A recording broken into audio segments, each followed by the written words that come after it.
Renata lounged on the tattered sofa in her cramped Sao Paulo apartment, her manicured nails tapping lazily against her phone screen.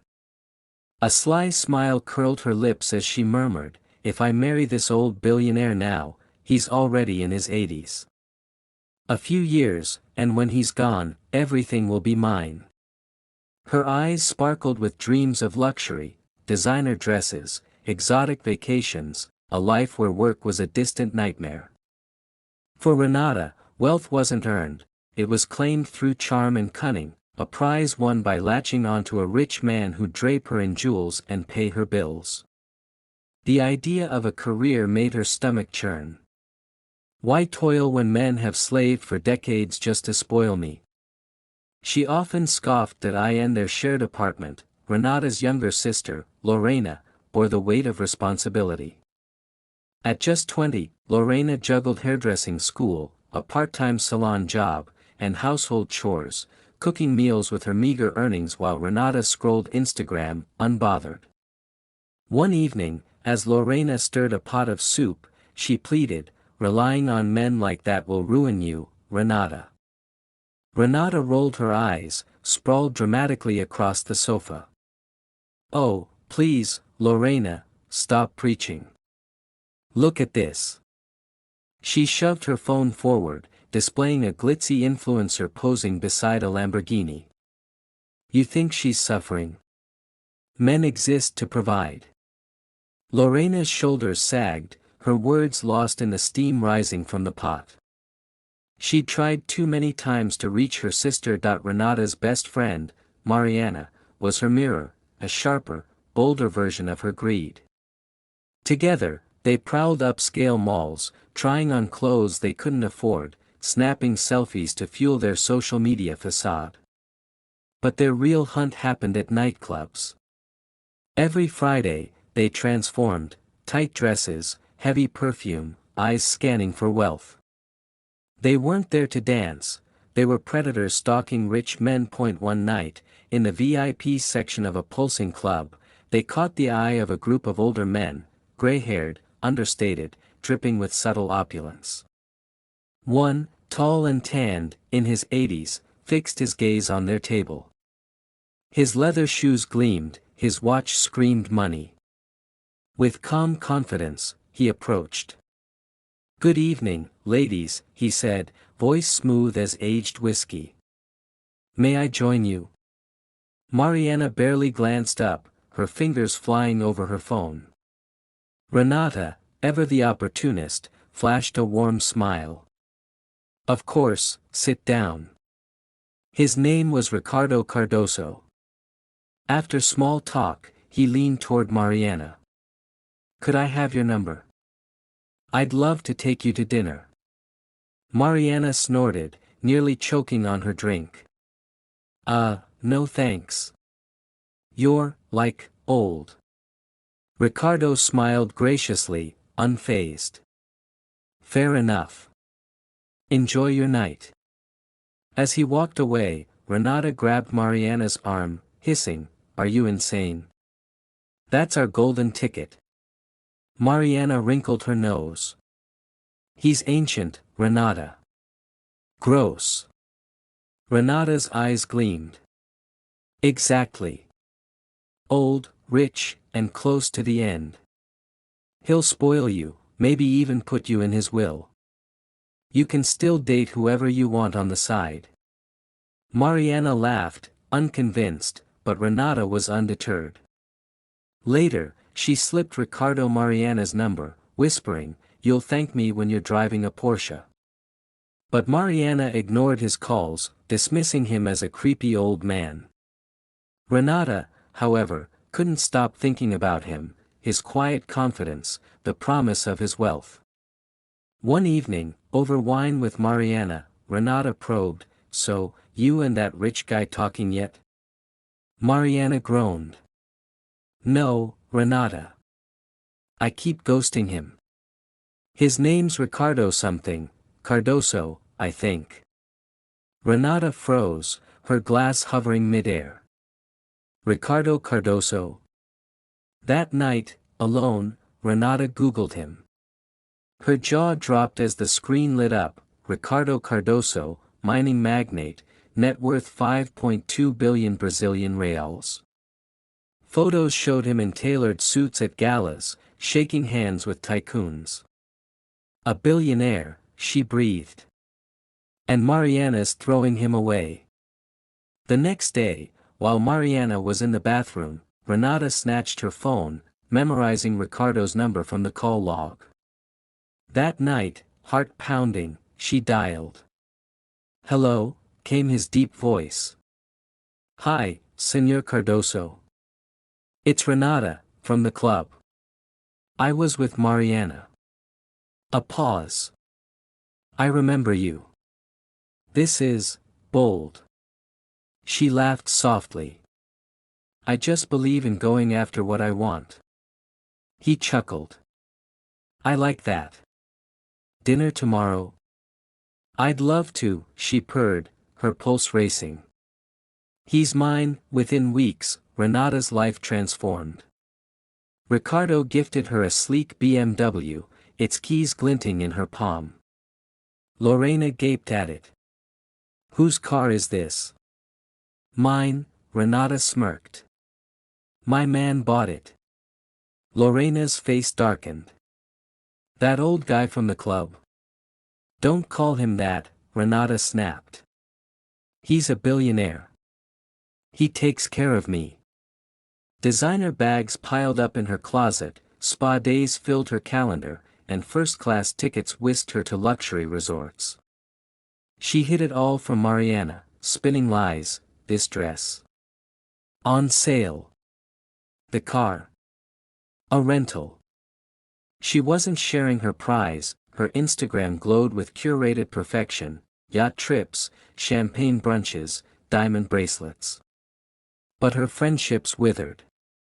Mariana's texts went unanswered, her calls ignored.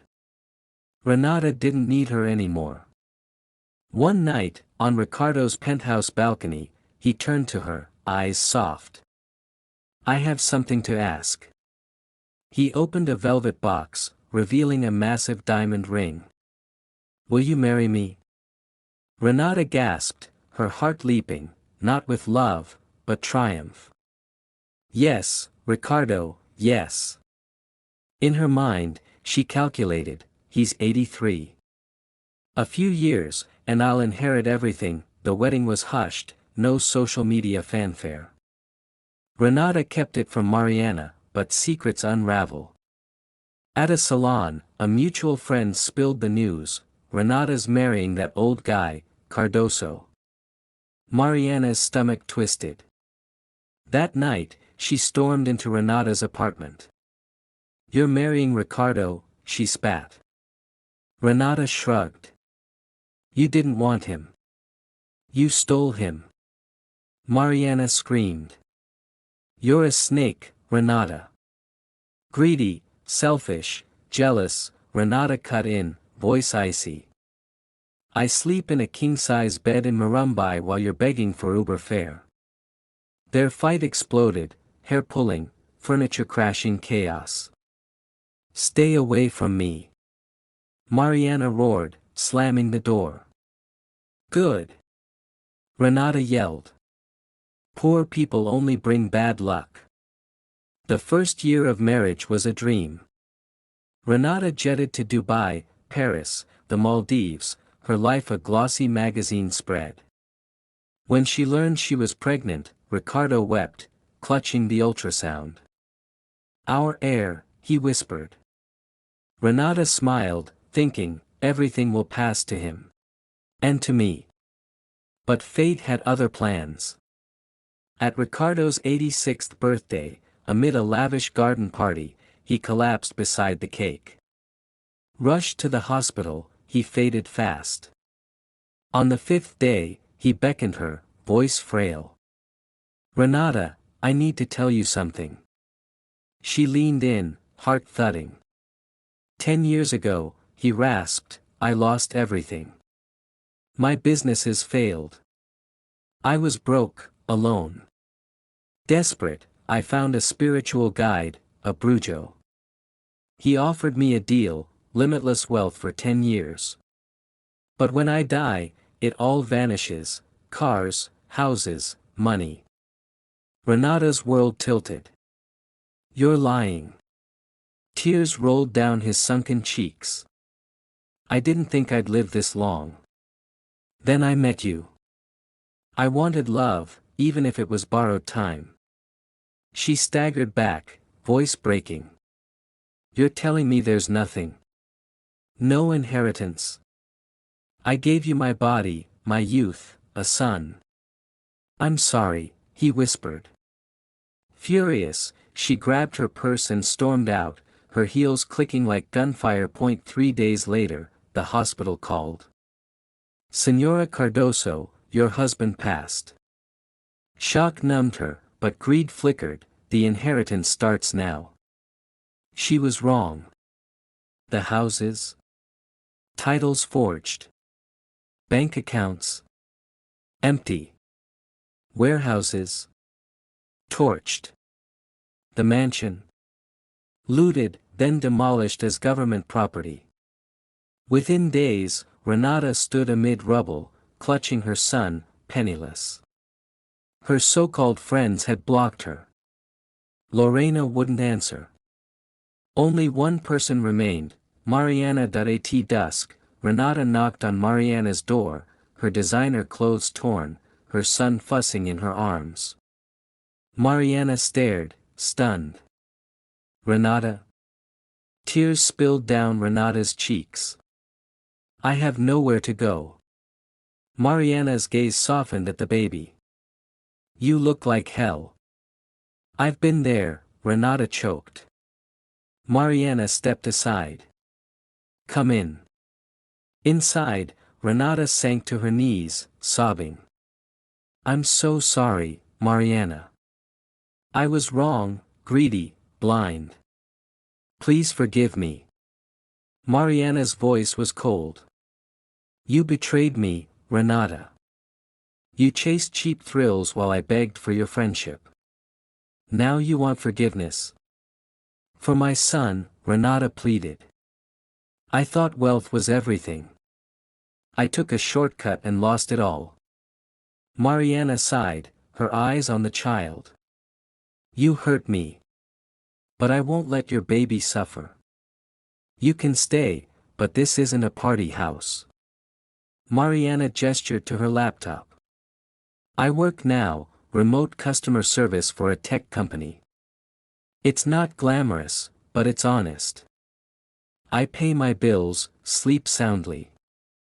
Renata blinked, stunned. You? A 9 to 5? Yes, Mariana said firmly. I was tired of chasing crumbs. I took free online courses, worked nights to learn. You can too. Renata's voice cracked. I have no skills. I never learned anything. Then start now, Mariana said. For your son. Clean, cook, study. No more rich old men. Rebuild, brick by brick. Renata nodded, tears falling. Thank you. I won't let you down. That night, after bathing her son, she sat beside Mariana, who typed steadily. You seem happy, Renata whispered. I am, Mariana replied. Peace is better than champagne with panic. Shortcuts seem fast, but they always derail you. Renata looked at her son, sleeping soundly. She touched his cheek, vowing, for you, I'll build a real path. No more lies.